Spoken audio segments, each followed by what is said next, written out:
it's not actually about me, but it's about this other thing that I care so much about, it takes so much pressure off. And I think that is a really good unlock, is to think about, it's not about you.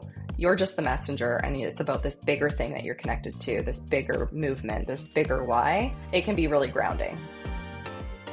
Welcome to the Prosperity Playground, the podcast where business meets energetics, strategy meets soul, and prosperity becomes inevitable. I'm your host, Anna Lozano, mom, founder, investor, mentor, and energetics in business expert. This is your weekly activation to rewire how you think and feel about wealth, success, and personal power, because it's not about working harder, it's about regulating deeper, aligning stronger, and receiving wider. You don't hustle for your future, you calibrate to your higher self. Join me weekly for high-level conversations with the world's most inspiring entrepreneurs, creators, and thought leaders. True prosperity isn't just about money. It's about alignment, freedom, expansion, and embodying your worth. Welcome to the playground. Let's build your most prosperous life. Welcome back to the Prosperity Playground podcast. Today's guest is Alexa Suter, who is a Canadian entrepreneur and the founder and CEO of HUHA, a women's intimate apparel brand focused on health-forward, breathable underwear designed to support comfort, confidence, and women's intimate wellness. She's based out of Vancouver, British Columbia. And in a landmark moment for Canadian entrepreneurship, Arlene Dickinson and District Ventures Capital recently invested $20 million into HUHA, marking the largest deal in Dragon's Den history and positioning the brand for its next chapter of global growth. In this episode, we get into three big founder takeaways. Number one, how a personal health problem led to creating a category-defining product. Next, the scrappy path from idea to product and why you only need to know steps A to B, and the behind the scenes of the biggest Dragon's Den deal in Canadian history. If you're building a product brand, this conversation is for you. And hey, you guys, Alexa has generously offered Prosperity Playground listeners 20% off your first HUHA order. Use code prosperity at checkout on their website, hu-ha.com, hu-ha.com. And of course, if you love this episode, make sure to follow the show so you don't miss what's coming next, and send this episode to a founder friend who's building something from ground up. And of course, reviews are always greatly appreciated. Enjoy this episode. We can't wait for your feedback, and make sure to grab yourself a pair of HUHAs. Alexa Suter of HUHA, welcome to the Prosperity Playground podcast. Thank you so much for having me. I'm excited to be here. Oh gosh, I'm so grateful. And this past summer, so I walked into my friend Mara's store. I was going to say house. I did walk into her house also, but walked into her store, Madeline Grace in Lake Country, and this beautiful her manager, who also was on the sales floor, she's like, "You have got to try these underwear." And I pick them up. I'm like, I love the branding. I love the mission. I'm like, who's the founder behind this brand? And now I get to sit with you recording on this podcast. So it's so exciting. I've been wearing my HUHAs. They're phenomenal, especially playing pickleball. Like, it's a saving grace. Oh yeah, absolutely. I love that. You know what? Our retailers are they're salespeople by nature, but they really love the brand, and they do such an amazing job, telling the story. And, typically they are women who also wear the product, which I think, I strongly believe that in order to sell anything, you have to really love it yourself. So it sounds like that was one of those situations, and I'm so happy to hear that was a good experience for you. That's exactly it. Like, literally, you had a raving fan on the floor, and I was like, well, how could I not pick this up? And then it got me really intrigued into exploring more into the brand. And then I recently saw you winning your award, and that was through my friend Jamie, who I went to business school with, who co-founded Everest. And I was like, okay, this is too many synchronicities. Hey. We got to get this on the book. I love when that happens. I have a rule. If someone comes up like three times or more in a synchronistic way, I have to reach out and be like, Amazing. we need to connect. So good. That's Okay, so amazing. take us back to the beginning. Like, I know your story, but for the listeners tuning in, take us back to the story. What were you doing, and really what sparked the idea of HUHA? Absolutely. So I always love to kind of share a bit of the background because I think it's all an important part of the story, which is really goes back, to my early 20s, like starting my career.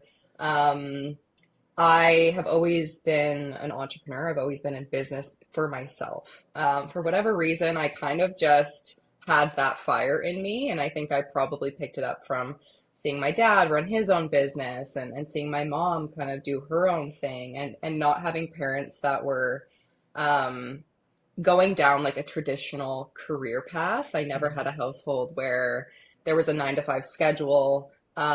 My parents divorced when I was really young, but both sets of my step parents were also in business for themselves and doing sort of a sole proprietorship of some sort. So I really I think my mind going into entrepreneurship was pretty open to the Mm, possibilities of what life can become and how you can kind of shape and steer your life to your own right. kind of accord and what suits you. And so I knew from a pretty young age that the traditional path wasn't for me. Mm, Um, so I was really open-minded and I kind of went into my career with in my 20s, my number one goal was to travel. Like all I wanted to do was have something flexible that I could take with me and a skill set that I could kind of sharpen while traveling. So that's what I did. I first off, started in real estate, realized like I can't travel with that. So I right. moved into something more creative and something I love to do, which was writing. And that was something that I was able to do from anywhere. I just needed my laptop, and I ended up taking this like ghost blogging job, which paid me like $12 per 500-word article. Wow. And I had to write like, between 5 and 10 of those a day just to kind of fuel my ability to travel. But it was really during that time that I feel like my journey started because I started growing, my Instagram. That was like 2014 when Instagram was really taking off and Wow. the So influencer thing beginning, was becoming big. yes, I was going to say, so beginning of blogging, beginning of Yeah. Instagram era. I was looking back on my 2014 Instagram. I was going through and archiving things, and I was like, oh my gosh, okay, this was Oh the yeah. early days. I love that. So you saw the hmm opportunity and you're like, this is going to fuel my passion for travel. Yeah, I was just like, it was this really funny time, like this combination of skill sets of like writing, learning photography, starting to cut videos. And then I bought a sewing machine because at this time I was living by myself in Budapest, of all places. And Wow. I had a lot of time on my hands. Like, although I was writing so much just to fuel the ability to travel, I still had a ton of time because I was on my own. Yeah. So I went to like the clothing store, not the clothing store, I went to the fabric store and I started like touching and feeling fabrics and I bought myself a sewing machine and I started watching YouTube videos and learning how to like make like basically hack together my own clothes. Like this wasn't fancy, there was no like real dialed in skill set to it, but it was sort of my first like experience being inspired by fashion and then actually, in a tactile way, sort of like getting to learn fabrics and getting to Right. learn, my body and what felt good on my body and really like making these cute little like skirt and top sets that I really liked. And then kind of going out in the city and setting up my tripod and taking photos and posting the Instagrams. And it was so much fun. Like it was just such a creative time to be But like wait, in your but early where mid did this 20s and doing that. and where did this like sewing machine fabric desire come from? Like, were you walking somewhere? Because it's such, I mean, I see the connection now. Like, you literally are Yeah, passion, but it's so fascinating. Like, what was the calling towards it? it's so funny. I think ever since I was super young, I was like, I was one of those little girls that changed her outfit like 5 times a day. Yeah. And not because I was like so obsessed with how I looked, but more so I was really obsessed with how I felt, and things always Mm, bothered me. Like okay. the stitch or a tag or a rough seam or something that's like not it always like really bothered me. So I was always constantly changing because I was uncomfortable, and I always kind of like fell in love with certain pieces of clothes that made me feel really good, even from a Mm, young age. So I would have like my wow. favorite turtleneck that maybe was like the ugliest thing anyone had ever seen. But to me, when I put it on, I just felt really good. And so I always had that like body clothing connection. I love Um, that. yeah, and then that I kind of just followed that love, I guess. And when I was writing, I went to London for a few months, and I studied fashion journalism there. And so I was able to take that kind of love for fashion and that skill set of writing and partner them together and Right. go and report at like London Fashion Week. Um, and then I was also very inspired by these like early influencers that I was seeing on Instagram, Yes. because they had like little mini clothing lines of their own, and they were marketing it directly, and it was so I think inspiring to me, because I realized it was something I could do like all on my own in a Right. way. And And so anywhere. Yeah. yeah, and from anywhere, Yeah. so it was like that freedom of time that really got me excited, and then obviously exploring passion and career as well. Oh my goodness. I love that. So you got back to Canada and then like take us to the moment where you're like, okay, Yeah. here's this problem that I, not anyone else must solve. Take us to that moment. So I went back to Canada. I never intended on staying. I lost my writing job. So I was like, oh. So that was the reason I Yeah. left Europe, because I just had to come home and kind of figure things out. But what ended up happening was, when I got back to Vancouver, I had this Instagram following, and I had built this like set of skills that at that time businesses were still trying to figure out. Right. Like businesses at that time, like 2015, were still trying to figure out how to get on Instagram and how to Mm-hmm. do that really well. And there was such an abundance of work available that I ended up collecting like 10 or 12 clients like pretty quickly. And suddenly I was like, oh, okay, I can actually offer this as a skill set. And so I was basically the marketing department of one for like 12 different brands. And Wow. during that time, I got Oh boy. really burnt out. I can imagine. Yeah. I yeah, it was a lot. It was really hard work, and I was really burnt out and very spread thin. And I had one employee, so it was basically an agency of two.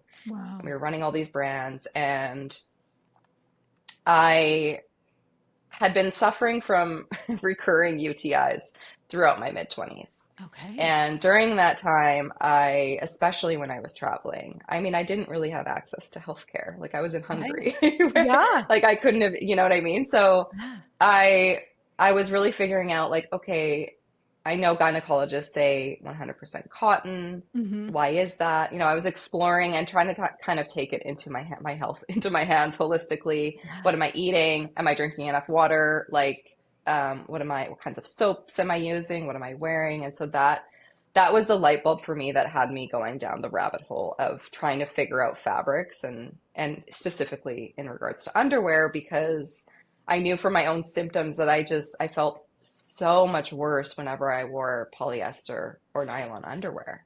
And yet that was like the vast majority of my underwear wardrobe, and what was really like available, especially at that time of like, just sort of the norm being like going into Victoria's Secret and buying Mm-hmm. like your 5 for 35, and they're all Yep. made of like nylon lace, polyesters, and you just think nothing of it because you're like, oh, like this is just what it is. So Yeah. that was the inspiration for me. And then I think I got my skill set to a certain level, really understanding business through the agency work and running marketing for so many different businesses, that I was like, okay, I actually think that I could do this for myself. I think I could start a brand in underwear, which is something I'm passionate about, and make it successful, because I also have this like business knowledge that I'm building up. So So it was kind of that, a convergence of those two things. yes. Okay. So that thought that you had, when was that? So this would have been 2017, 2018. Okay, so 2017, 2018, you're saying, okay, I have these skill sets, I have this problem to solve. And so you decided to go for it. So from that idea Yeah. into the first sample, what was that process like and how long did it take? I started sampling pretty quickly. As far as like, having the idea, starting to do the research, like I'm the type of person that ideas I kind of mull on an idea for, or like an inkling of an idea until it's like a full light bulb moment. And then once I have that full light bulb moment, I'm like full steam ahead. I think that's how I still am, even in the business today. It's like, I'm trying to figure it out. I'm trying to figure it out. I'm not sure. I'm not sure. And then the moment I'm sure, I just like, I want to get it done You go for immediately. it. And so I'm like I'm a driver in that way. If anyone's familiar with like the disc test, Yes. um, which is like, I guess like your business personality. I'm like a strong driver personality, so I like to do that like 0 to 1 jump, which is really like creating stuff. It's Yes. like Making it it's happen. being the generator and Yeah. making it happen. So once I figured out, like I started doing the research, I figured out, okay, cellulosics are better than cotton for a variety of reasons, for sustainability reasons, but also for breathability, for durability, for antimicrobial benefit. And so right away, I'm like, okay, so even doctors are telling us to wear fabrics that where there could be better. Like there actually is better out there. So I was like, okay, that's interesting. So I followed that thread. I discovered like more unique fabrics, and in that journey, I was like researching and trying to figure out, okay, who can start making me some samples. So I was just looking for seamstresses, and I ended up finding a seamstress who lived on the North Shore, which is just like across the bridge from Yeah. downtown Vancouver, and I would drive up there regularly. And I was still running the agency at this time. So I was kind of carving out like times of my day or the weekend or whenever I had an extra spare moment to dedicate to it. And I was driving up there all the time, and Wow. she was making patterns, and I was going to the fabric store and picking things up, ordering fabrics online when I couldn't find it locally, bringing it over to her, and kind of just sitting with her and going, no, I think I want like a full coverage gusset. I think I want to bring it all the way up to the waistband. And she's like, well, that's strange. Like that's not how underwear is normally done. I Right. know, but this is how I think I want it done. And so it was just like a super hands-on creative, scrappy process. I love it. And how did you know the next step was to find a seamstress? Like, cause I'm always like, okay, we have these brilliant founders and innovators and creators. Like, was there other options or was that the natural next step? Like find a local seamstress who can help you create the initial product design and then find a manufacturer, I'm assuming. Like take us through it all. I love the Yeah. behind.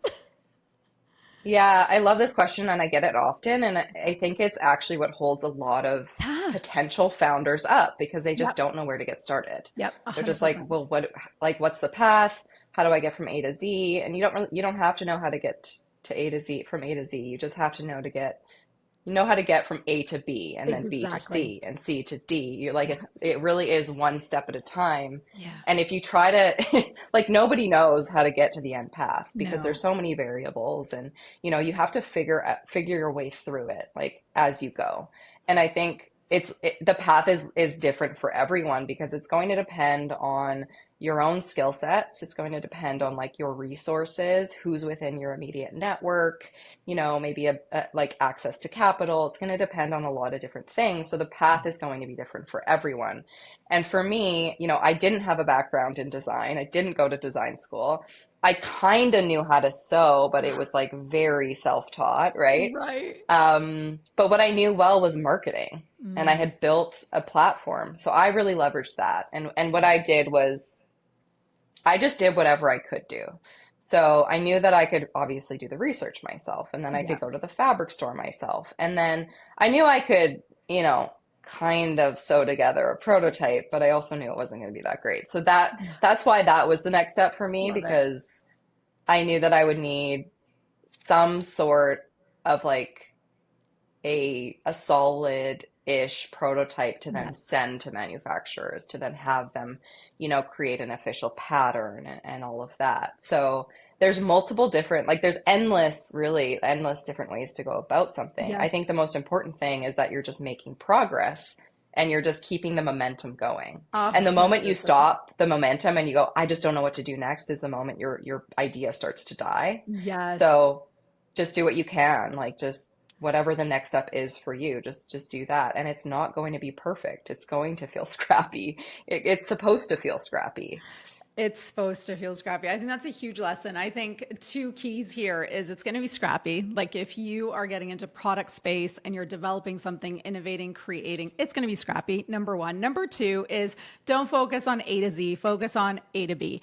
And right now I'm an entrepreneur for 16 years. I'm going back into startup phase. I'm going back into product-based business. So I sold my product-based company that we scaled for 6 years, sold it 2022, end of 22, and I'm back in startup mode. And I have these, Wow. these fears coming because it's a completely new space. I have a question for you at the end about this, but it's like, it's it's going back to ground zero and remembering that for me the mantra is like I get to do this. I get to create something out of nothing, and the ability as a human to do that, like look back at your journey now and saying like okay, this was, you're taking us back to 2018. Where you are today is insane, but you had to take step A and then B and then C, and it starts to compound and it starts to grow. And yes, there's going to be fear and there's going to be uncertainty and there's going to be loss, and then there's going to be results and momentum. And I do find like once you reach that momentum, then things start to, I call it like quantum leap, because once it gets rolling, then you get to grow faster. But it's really those first initial Hmm. stages and all those uncertainties, because it's like, hey, I don't have a background in fashion or textiles. So it's like, what do I do? But you decided, okay, I'm going to partner with a seamstress who's local, who's going to help me develop the prototype. And then we're going to work off that. So you're working with this lady, the seamstress. How long did it take to nail that first prototype? So I started working with her, I believe it was at the beginning of 2019. Okay.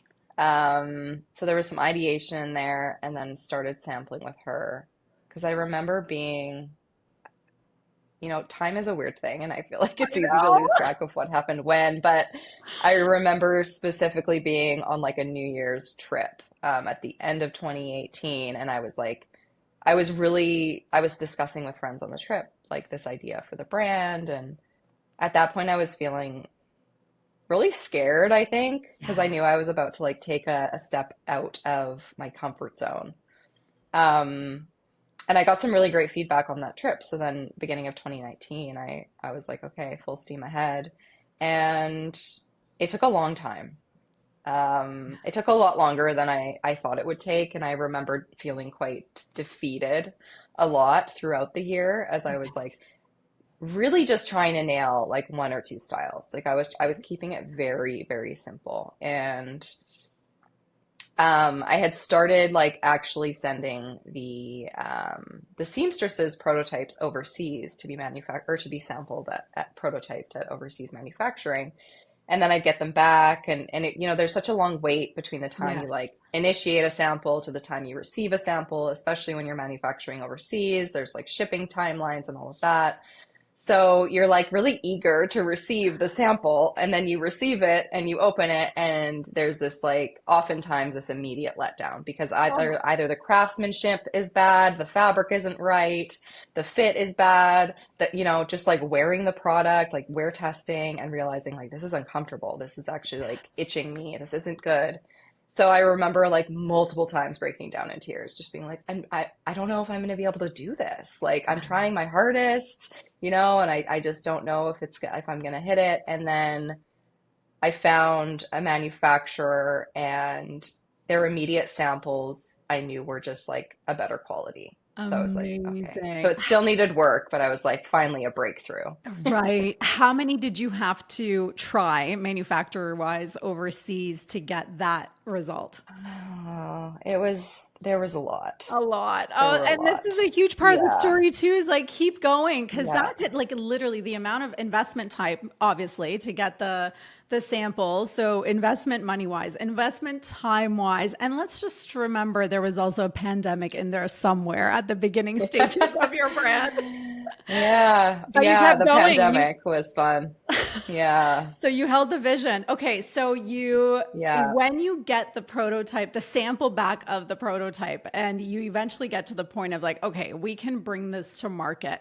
From that moment hmm to the first sale, how was that timeline wise? Okay, so I went about it a little bit differently. Because of my marketing background, I decided to use Kickstarter to launch the Okay, brand. awesome. So Yep. I set a goal and I was like, I don't want to manufacture 3,000 units, which Yeah. was I think the rough minimum at that time, the rough MOQ with the manufacturer. I said, I don't want to do that and have like 3,000 pairs of underwear sitting in my closet at home that I can't sell. Like, yes, I'm getting such great feedback from my Instagram community and I'm polling them all the time and they're telling me what they want and it's like all jiving and it's all lining up and that's great. But until someone is willing to actually pull out their credit card and pay for a product, you don't want to put too much emphasis on it. So I was like, if I can run a Kickstarter campaign and it goes well, and I'm able to pre-sell enough product to pay for my first production run, then I'll know that I'm really headed in the right direction. So that's what I did. At the Love it. very end of 2019, I launched a Kickstarter campaign. And if I were to go back and do it again, I probably would have waited just like a little bit longer to make sure the product was like really production ready before Yeah. I before I hit launch on the Kickstarter campaign. I didn't. I was like, it's good enough. It's close enough. Let's just like do this. I have enough samples to like do a video shoot and do a photo Yes. shoot. So did all the assets and threw a big party and invited everyone. I got an app. I downloaded an app on my phone and I used the app to text every single contact in my phone to let them know, like, hey, you probably haven't heard from me in a while. It's Alexa. I'm launching this thing. I put it all over social media. I Yes. literally asked like everyone in my network to support it. And we funded the campaign. I think we raised like $20,000 through pre-orders of underwear within the first 24 hours of the campaign being live, Amazing. which was such a huge success and gave me the confidence to actually like take it into production overseas. I So love then, that. you collect all the pre-orders, and what's really great about Kickstarter is then you're not launching a brand to like crickets. You Yes. already have maybe 300, maybe 500, maybe 1,000 backers who is like, that's your first customer base. Yes. And then you Exactly. activate them to tell their friends, and that's exactly what I did. Like once we got through production overseas, there was like COVID shutdowns during that time.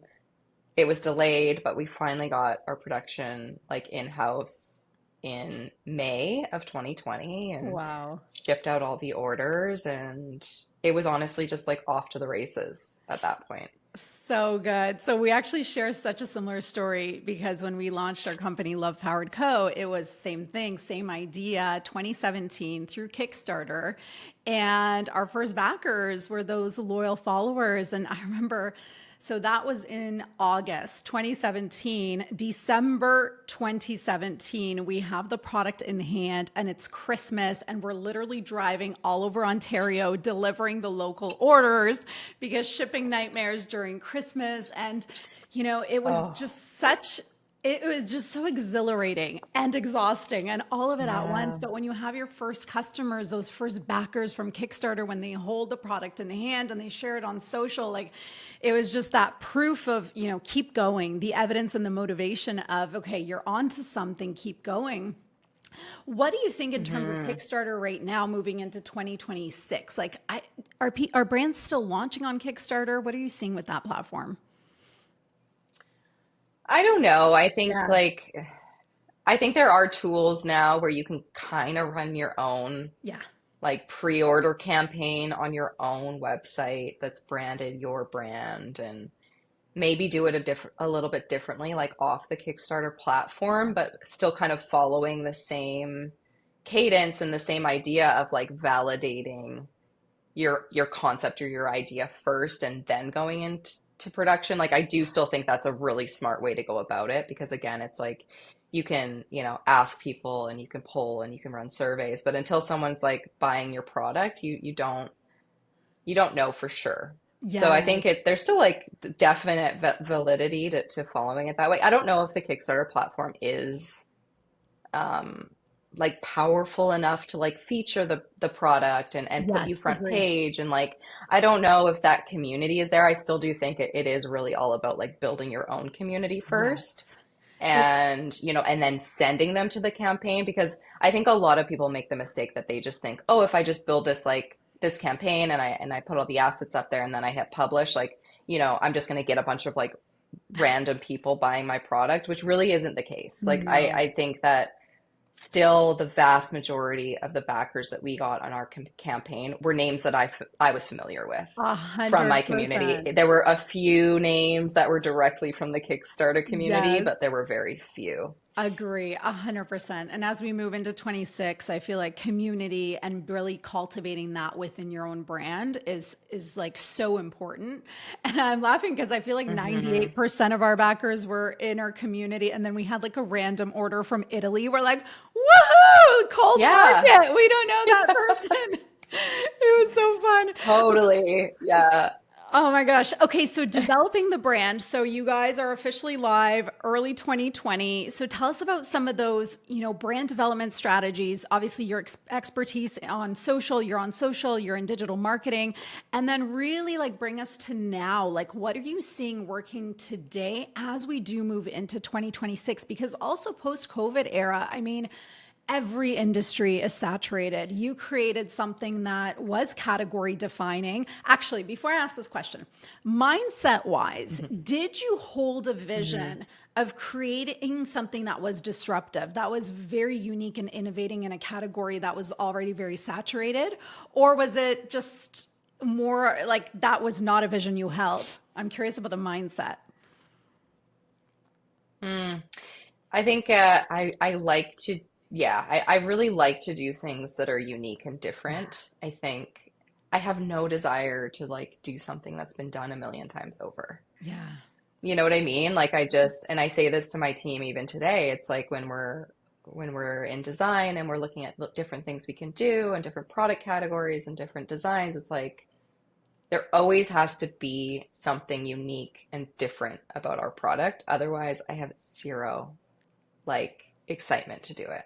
There Yeah. has to be a why, whether it's through design, whether it's through fabric, whether it's like through a specific trim or a different material or like there has to be some sort of like functional benefit Mm, or like a comfort benefit that the customer is going to feel yeah. because there's two, like the world doesn't need more products. Yes. It needs more products that like it needs less stuff, but more intentional design, more Yes. like things that are going to feel like quality, things that are going to be, I don't know, just like uplifting to the customer, things that are going to have like a significant impact in the way they feel in their skin, the way they feel about themselves. Like for us, like we're in a category that is very intimate. Like I Yeah. know it's obvious, but Yeah. your underwear is something that's like it's the first thing you put on every day. It's like it's maybe something that only you see or your partner Yeah. sees, but it really does impact how you feel about your day, how put together you feel, how confident you feel, how you feel in your skin, physically and emotionally. Yeah. So if it has to have that type of connection. Mm. So first and foremost, I that's like a necessity for me and the brand and our whole team. Like we're all very inspired by that. Yeah. And secondly, I think in a way it was sort of an easy market to look at and really get fired up and want to disrupt because it's Mm. been done so poorly. Right. Most like lingerie underwear brands have been run by male CEOs. Um, the fabric choices have been very poor. The way it's advertised to women has historically been very toxic. Um, so it's it's kind of an easy one, honestly, to look at Yeah. and just be like, yeah, this isn't being done right. I Let's change this. absolutely. And I remember when Joanna Nix first came out with the disruptive advertising with Sarah Landry, the Hmm. Birds Papaya, I was like, wow, like how come Yeah, we didn't do this before? Right? It was one of those I things know. like, oh my gosh, obviously, like body positive. There's so many different bodies and shapes and sizes. And we've only been looking at these Victoria's Secret models that make us feel like shit. And so Yeah. you're right. In a sense, no one wanted to take it on. You and Joanna Nix have done something so incredible for the Canadian industry, and I mean globally, but so Thank beautiful. you. And yeah, you went for it. I think that's the key here is you saw it and you went for it. And the values that you hold as a company, it's huge, and you're going to continue innovating for us. And now we get to enjoy these products and protect our hoo-has from, you know, materials that are not good for us. And see, for me, I've Yeah. always looked at my kids. So my girls are 7 and 9. I'm like, okay, I want like the best fabric for my children. And that's what moms do. Mm, Actually, maybe that's I something love else. that. I hope you can get into kids also, Yeah. right? And Yeah. I have nieces that are 7 and 9, and they are obsessed with hoo-ha. Like obsessed. because it My feels niece, like good. my older niece is like, when can I start working at hoo-ha? I'm like, I I love think the that. age is 16. She's like, Yes. 16? That's so far away. I want to work for you now. But they recently started wearing our bras, like the smallest size that we offer. They started wearing as their training bras, and it's like the cutest thing ever. It's a market that I would love to get into, and I think it's something that we've looked at before. And it's just making sure that like the price point is right, and that we can do it in a way that is accessible. But I absolutely think that little girls and even just children's clothing in general is like another area for disruption, because when you look at like how those things are generally put together and then how sensitive little Yes. kids are, it brings me back to being a kid and like Yes. putting clothes on and feeling so uncomfortable. So Exactly. And you're absolutely, it's inspiring. I love that. And you were describing that story of so my little 7-year-old is exactly like you. She'll put something on and there's a tag and it's itching and she takes it off, and she's Yeah. a little fashionista. So like, she'll do her cute little moves, put on clothes, do a little strut. And then she's like, it doesn't feel good, especially the tags and the seams and like the fabric, it's itchy, it's scratchy. And so she Hmm. takes it off. And so I'm really mindful with that. And she has quite sensitive skin. So when she was born, she had eczema, and now being between Mexico, where it's like so humid here in the Mayan Riviera, and then being between Kelowna, where it's super dry, her skin really suffers. And so we pay like really close attention to what she's putting on her body, and that being undergarments and clothing. So yeah, you're definitely onto something with that Hmm. category as well. So moving into 26, brand development. What do you feel brands should focus on if they do want to experience growth, if they're moving into scale phase? Hmm. Well, I think there's definitely an element of unlocking the paid, and Yeah. really dialing in your numbers so that your first purchase profitable. So you're constantly acquiring new customers and you're Yeah. filling your bucket, but then you're also reactivating that existing customer. So that's kind of been our focus over the Mm, last 5 years, is yeah. ensuring that our customer acquisition is really healthy, and then also that our lifetime value is really strong and growing. So our lifetime value has only grown year over year. And that comes into really keeping that community strong and reactivating that customer and knowing what they want to see. Now, I say that with confidence, and I will say it's like easier in the underwear space because of Mm, the nature of the product. It's something you don't right. just buy one pair, you buy multiple pairs. You don't just do that once, you do it, you do that somewhat regularly, hopefully. You replace things as you go. So I think that was a really big blessing in the space, Yeah. is having that longevity in the customer. But I also think, like any market, like it's very saturated. There's tons of competition.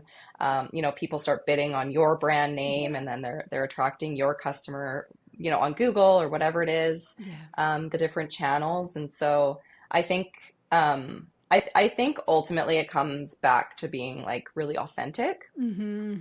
in what your brand is, what you stand for, and what you're saying.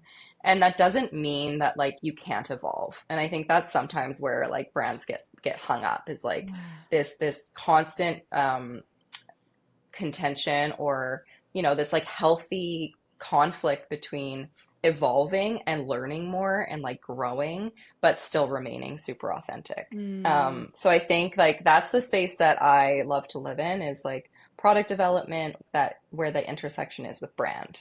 Yeah. And I think that's such a unique and special place to be because you're bringing physical products into the world and everything you do says something about your brand, whether it's Hmm. a color that you choose or a cut or a fabric or, how you're messaging that product. Like it says so much. That's the customer's physical interaction with your brand. Like Yeah. they take your brand home with them and your brand lives in their wardrobe and so it's like it's such an important and a special thing. So I think going back to your question, it's really thinking about the overall like life cycle of your Mm. customer Yeah. and how they interact with your brand at like different intersections. I do think that also at some point, I think when you're small and scrappy and you're really focused on ROI, you tend to go a lot heavier into the things that are really easy to measure, Yeah. like your paid advertising, because you can say, okay, we put X dollars in and we got X dollars out.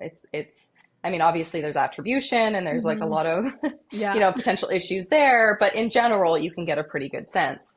But then there's like this other area of like this intangible, almost impossible to measure brand advertising where it comes to like maybe different sponsorships or working with different Mm. influencers or celebrity, or maybe it's billboards, or maybe it's advertising on podcasts, or it's Yeah. almost something you have to feel more into. Like you have to feel into the zeitgeist of like, are we getting a positive reaction here? And that's why Yeah. I like to try to just listen and pay attention to like just being out in Vancouver, sometimes people will stop me and they'll be like, "Oh, like I recognize you from your ads." Like, and just talking to that person and how did you hear about us? Like, I think sometimes those like really sort of high level like touch points and like that insight you can get into your brand can be really helpful to make those other decisions where you don't have a direct KPI that you can look at to be like, yes, this is working or yes, this isn't. So for us in 2026, investment into brand is going to be really huge, like brand investment, and some of that really high level stuff that isn't easily measurable, but Right. is hugely impactful and so important.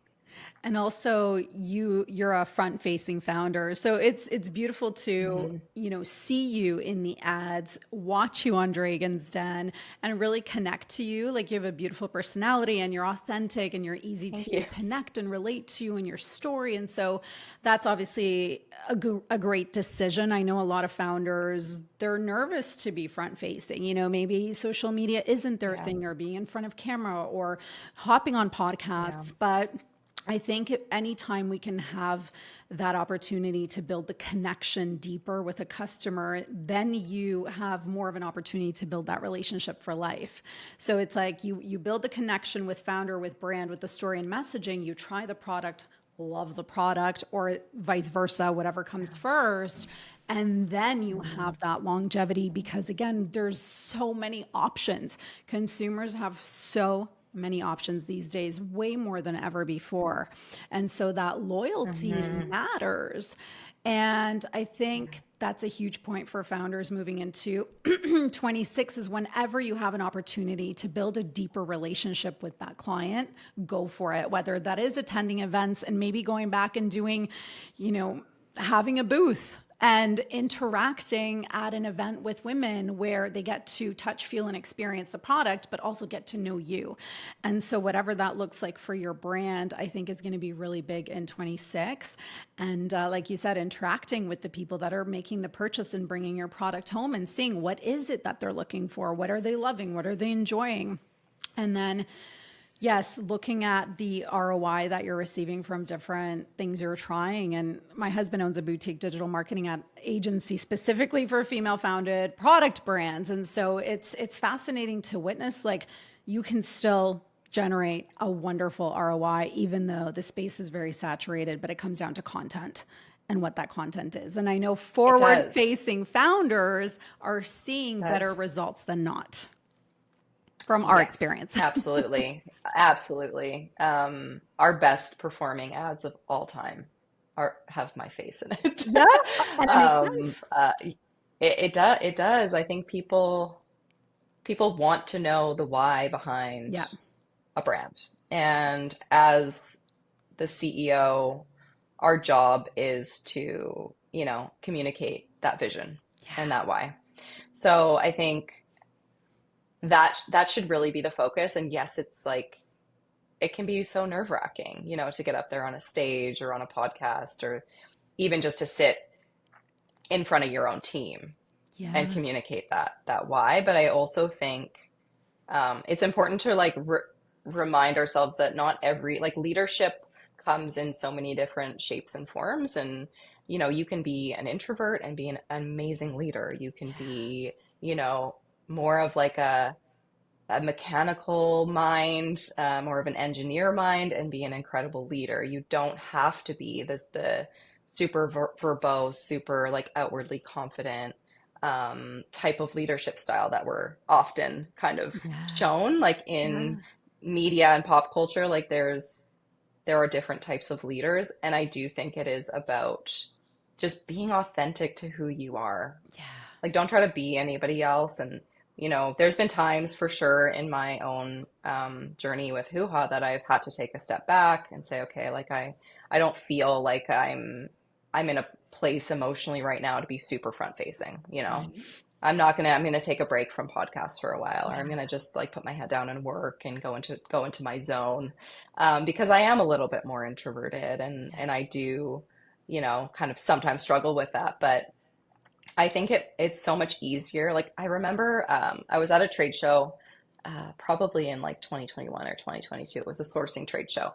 And I went down with one of the fabric expert consultants that we were working with at the time, and we went to one of the talks that they were hosting. And it was around sustainability as it relates to materials and things of that nature. And one of the speakers was saying, I'm terrified of public speaking. Like I absolutely hate it. But when I focus on my why, Yeah. and that it's not actually about me, but it's about this other thing that I care so much about, it takes so much pressure off. And I think that is a really good unlock, is to think about it's not about you. You're just the messenger, and it's about this Mm. bigger thing that you're connected to, this bigger movement, this bigger why. It can be really grounding. So huge. I think a huge tip. Thank you for that. That for anyone listening who Hmm. has that fear, I think this is it. You refocus on your why and the mission that you're bringing, you're building, you're creating, and sharing that from that place of this is what I'm creating in the world, and here's why will always connect you more deeply to possible customers or build deeper relationships with your existing community. So, talking about stages, let's talk about the Dragon's Den stage, to share a little bit about that experience Yeah. and what it did for the brand. And then, obviously, we're going to talk about Arlene Dickinson in a little bit as well. Yes. Yeah, that's where it all started. So, 2023 was a big year for the brand, and that was the year that I went on Dragon's Den. Um, I had auditioned at the beginning of the year, and then I got a call from Dragon's Den, and they said, we have a spot. We want you to come on the show. It's 1 week from today, and we need you to fly to Toronto for the filming." And I Oh was my like, gosh. "Okay, let's do this." Cleared the calendar, figured it out, like went into the zone, figured out a display of like, because you have to have your table with your products displayed Yeah. and all of that. So that in itself was like, I had to pull like my two team members in at the time and be like, we need help here. Like, I don't know how we're going to do this. How are we going to display our product on national television and make it look really good? Because we're an e-commerce business, like we don't Right. have a retail setup that we can just like pull in. Yeah. So we, went to work figuring all that out. And then I just really like went into the zone for that week and practiced really hard, listened, like watched the show on repeat, marked down, questions that they would regularly ask, figured out what my answers to those potential questions would be, like what else might they ask me, what rabbit holes might we go down, um, and prepped really hard. And then, yeah, flew to Toronto and did the filming. It was a really, it was just a really, like, probably the most high pressure moment Wow. Of of your entire my journey? entire career, of my entire career, and definitely of like HUHA's history, because Wow. it's so real. Like, it doesn't feel like it kind of feels like a set, obviously, because there's the crew and everything's like, but the way they set it up, it's like it's one and done. Like you're out there, you have one chance to say your pitch. you don't Oh get my any God. do-overs. So the There's no pressure is definitely practice. on. No, you have to go in and just be really prepared, know your numbers. You have to memorize everything, right? So Wow. yeah, I was out there for, I was in the show for I think 30 minutes, 25 or 30 minutes, which is actually much Wow. shorter. I've learned since. Like most people are in the den for like 45 to an hour. And I was only in there for 25 to 30 minutes, and I got three offers from all three women on the on Wow. the dragons in the den, and I took the deal with Arlene. Um, and it was a really, really amazing experience. And it was something that actually gave me a lot of confidence because going in, I always assume the worst. It's part of my nature. I always calculate, okay, what's my worst case scenario here? And I'm very conservative. Like I always kind of, I under promise, over deliver, I underestimate. And like, that's just as an underdog, I think that's just like how I've learned to do things. So I honestly thought I went in there and I just thought like, okay, they might tear me to shreds. Like they might like just jump down my throat and have like all these negative things to say. I don't know how this is going to go. I'm just going to try to do my best and hopefully I don't, run out of here crying or something. Oh my And God. there was nothing that like hurt my feelings. Wow. There was nothing mean that they had to say. Um, it was a lot of positive feedback. Like there were a lot of moments where the dragons just went like, "Oh wow, like you're doing amazing. Like I can't believe you're doing." And it was like I was like, "Oh, okay. This That's is going much better than I expected." incredible. And so that feeling, like when you stepped on stage and you have these dragons who we all know, right? These are success stories, successful Yeah. entrepreneurs. Like how did that feel? What was going through your mind? What were you feeling inside your body? Um, it was pretty surreal. I don't know. You blacked out. I think I blacked out. I did. I totally blacked out. I said things like in watching the show back, I was like, I don't even remember saying that. Wow. Like I went into a different zone. It's almost like survival mode, Right. but in like a performance way. Oh my God. You just like turn on, you become like your performer self and you just like you go for it.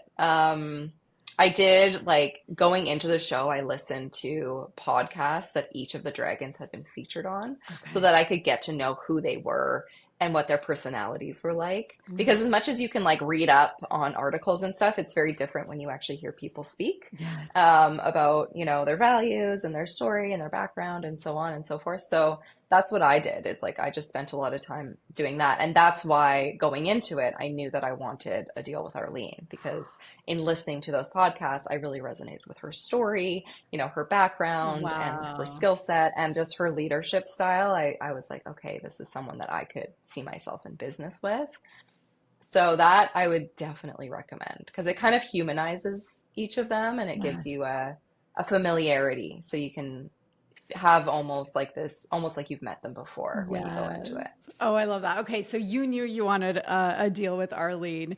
So after the show aired, like what did you experience in your business and your brand? Like what happened?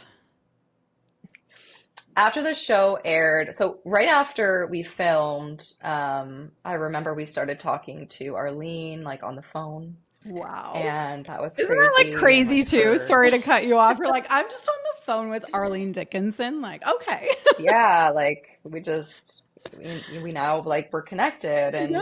she was so personable, and we would have like email conversations and phone conversations, and um, it wasn't the right time for the deal then. Okay. It was a little like going on Dragon's Den was a little premature.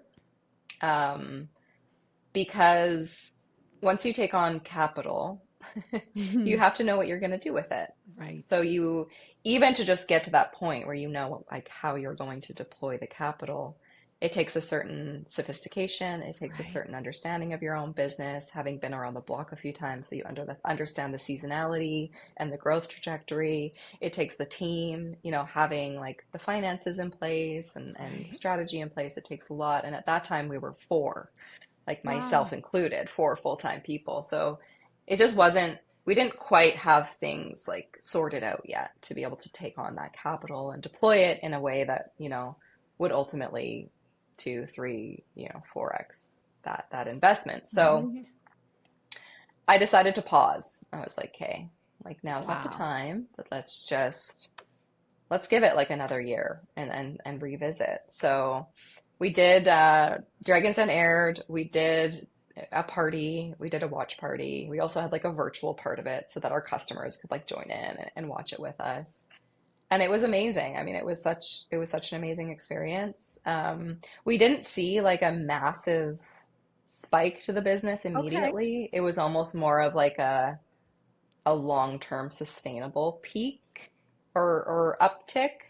And I Okay. think that's what happens now because there's streaming. So people will watch it at various Right. junctures rather than like it's live on TV and this is like your one chance. Yes. But it's become that thing that we hear often, like I saw you on Dragon's Den. So it again, it's kind of tapping into the zeitgeist, like I talked about earlier, and it's like feeling into the ROI of that because you can't just like directly measure it. Exactly. So it's definitely been like a catalyzer, I think, for the business long term.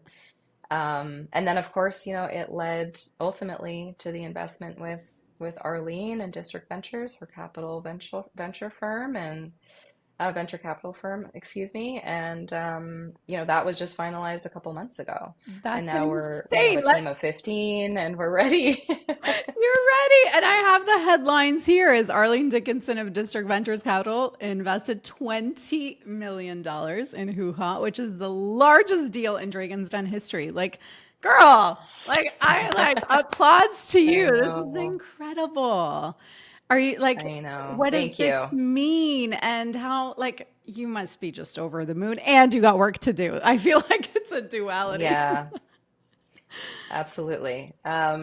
It's very humbling. Like, first and foremost, it's definitely one of those pinch me moments that I think all of us entrepreneurs are like after, Yeah. um, which it just, you can get discouraged in entrepreneurship and feel like, oh, it's never going to feel like I made it. Yeah.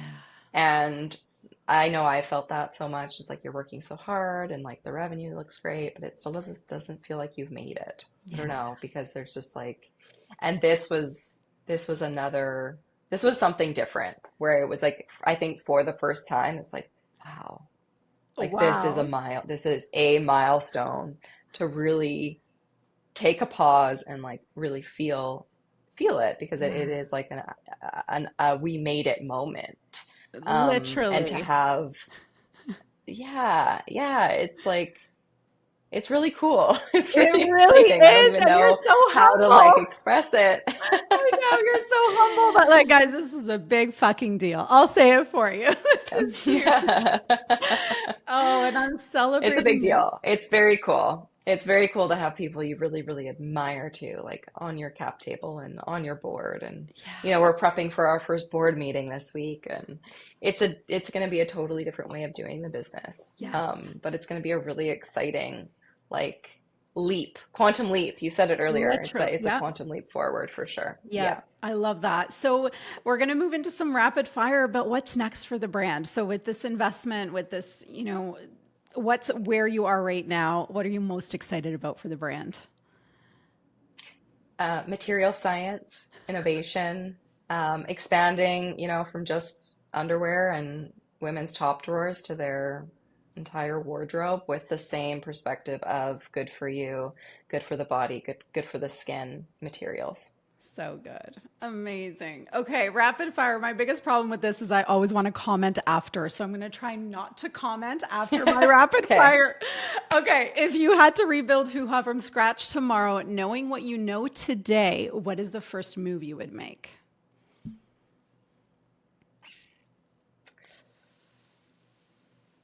Ooh, this is supposed to be rapid fire. Knowing what I know today, I would make sure I have my functional org chart mapped out and I have all of the functional accountabilities taken care of, meaning I have the right team Oh, so good. from day one. I do From now, but from day day one, I would have one. started there. So Yeah. good. A risk you're glad you took. Going on Dragon's Den. A founder you'd love to share a meal with. the ex-CEO of Road. I don't even know her name off the top of my head, but she seems very cool. So cool. Your fave podcast or book? Right now I'm reading The Four Disciplines of Execution, and I think it's great. Amazing. Do you play pickleball? I try, but I'm not very good at it. Okay, we have to play when I But launch it's my very brand. popular. I want to do it more. So that's the brand I'm Please. launching is in pickleball. So you're gonna have to come out to one of my events. Oh yeah, Your I would love go-to to. grounding ritual before a big decision or a big moment. I love to whiteboard. I think whiteboarding is one of the most powerful ways to get all of your thoughts out there and then connect the dots. So good. And journaling. Yeah. Brain dump. One word that describes HUHA's next chapter. Expansion. Such a good word. And finally, what's your definition of prosperity?